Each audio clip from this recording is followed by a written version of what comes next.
Donald Trump is imploding left and right. His wife won't even hold his hand in public. He goes to Israel, says, I left the Middle East. And they're like, fool, you still in the damn Middle East. The man goes to a holy wall and says, great being here. Boy, that's where folks died. My goodness. Then he goes to the Vatican and the Pope don't even want to smile with him. So now, of course, you still have Russia going on here in this country. So Democrats are focused on that in D.C., but some huge movements taking place across the country in special elections. Let's talk to Ohio Congressman Tim Ryan, who joins us. Congressman, first, I got to ask you this here. Trey Gowdy, South Carolina, yesterday said after John Brennan testified, oh, it's common for the Russians to contact political campaigns. Since when? Well, I've run about 7 or 8 of them myself, and no one called me from Russia. I don't know. But I got to tell you, it's unbelievable to think that the Republicans are totally putting their head in the sand on this thing. This is bigger than any political party. This is bigger than being a Democrat or a Republican. For God's sake, they're hacking our elections. Putin's moving along in the Ukraine and Crimea and other old Eastern Soviet countries, Eastern Bloc Soviet countries. He's trying to take over the world, for God's sake, and they're burying their head in the sand because they want to play politics with it. Now, one of the things that's happened, though, is that all the focus has been on Democrats in terms of them trying to rebuild the party. Nationally, they're focused on the agenda of Trump, especially this budget he has attacking the poor. What's happening out there in other races is critical. Ossoff, according to a poll, is now leading by 5 to 7 points in the special election in Georgia. You have in Montana, that particular race with the Democrat is only down 2 to 4 points, but you just had a big win last night in a seat where Democrats have never, ever held, a district won by Republicans by 20 points. It looks like there's a lot of enthusiasm on the Democratic side in terms of grassroots activism in a lot of these special elections. Yeah, it's huge. I mean, I think the anti-Trump backlash, I think there's a little bit of guilt among Democrats thinking, how in the heck did we let this happen? You watch what Trump's doing and watch the Republicans, like we just talked about, burying their head in the sand, and you think to yourself, geez, oh man, what if this was Hillary Clinton who did this stuff? What would they do to her?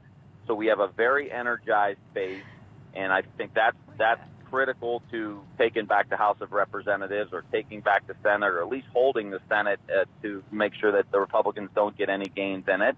And it's exciting that we have this energy, but Roland, we need an affirmative agenda. The Democrats, our brand is not very good right now, and I think an anti-Trump brand in and of itself is not enough. We've got to put together an economic agenda on how we get people out of poverty into the middle class, how we get wages up, how we get people back working again. What's the plan? And Democrats need to put that together if it's not going to be a one-off special election, or even if we win the House back and the Senate back, God willing, that we have an agenda that we've already sold to the American people that we're going to do. That to me is really, really important. There's a lot of exciting things happening in the country, but Democrats got to align with that and say, here's our economic agenda, and here's what we're going to do for you once we get in. So you're saying Democrats should do that. So the question is, who is going to do it? Will you partner with other Democrats and say, fine, if you think that Minority Leader Nancy Pelosi is not going to do it, or even Senate Minority Leader Chuck Schumer is not going to do it,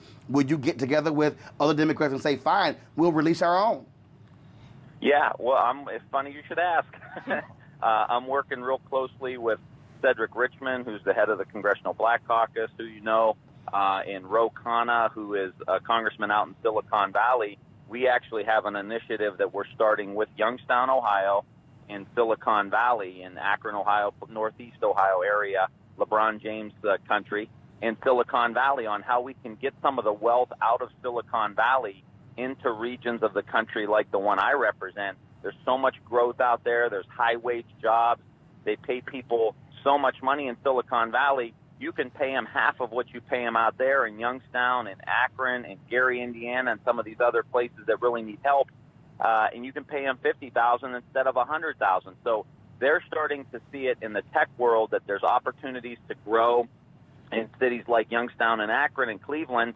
And we're starting to tie that knot. Another bill we have, Roland, that is we've had 300,000 workers in Washington, D.C., federal workers.